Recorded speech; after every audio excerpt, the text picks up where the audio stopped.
Mabilisan lang. Check natin spark plug. Unit natin ADV 160 year model 2023. Dito sa left side ang location. Ito yung cover. Ito mga kailangan, panungkit o prying tool, screwdriver at yung dalawang tools na kasama sa motor. Yung spark plug remover at open wrench na 10mm. Pampihit dito sa Allen, pwede rin kung may 0.9mm socket at extension bar. Una buklatin lang natin ang rubber foot mat. Hilahin lang yan. Gamitan mo lang ng screwdriver para i-press yung lock dot G-clip. Masusungkit mo na yan. Sungkitin nyo lang ang dot ilalim tapos hatakin lang. Pag may space na para sa prying tool, ipasok at slide pa kanan. Twist konti ganun. Din sa kabila. Yan lang yung mga clip. Ito na yung spark plug cap. Hugutin ang spark plug cap. Tapos igilid mo muna. Gamitin mo na ang socket.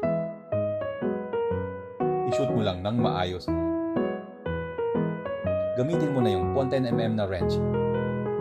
Ihitin counterclockwise. Dahil di ko mapihit kasi matigas at masikip ang pwesto, ginamitan ko yan ng 10mm na socket wrench at extension bar para magkaroon ako ng buwelo. Ginamitan ko din ng dot ratchet.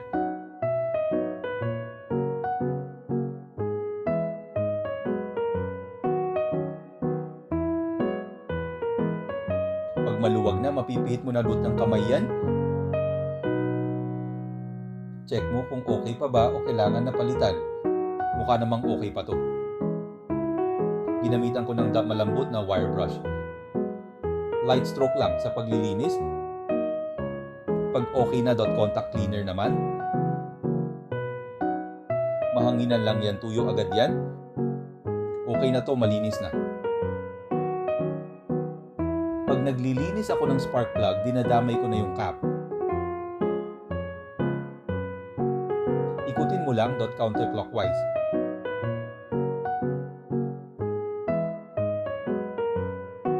Ganito yan, nakascrew dun sa wire.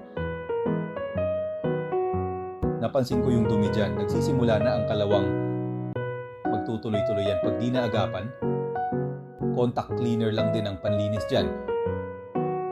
Ayos na, nawala na yung dumi. Ikabit na muna natin yung cap sa wire.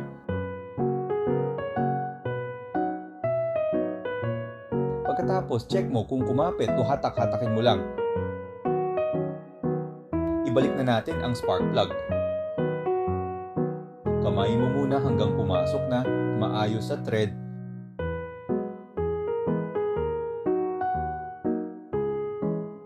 Kapag kumagat na, dagdagan mo lang ng dot konting higpit. Yung saktong maipit lang yung dot washer na nasa spark plug. Ikabit mo na ngayon ang spark plug cap. Ipupush mo lang yan hanggang dulo. Ibalik na natin ngayon ang cover. Slide mo lang yung hook sa slot pataas. Ay push mo lang, mag-click na yan. Install mo na ang lock pero balik mo muna sa normal. Pag okay na, lock mo na. Push mo lang to para mag-lock. Pinakahuli ang foot mat.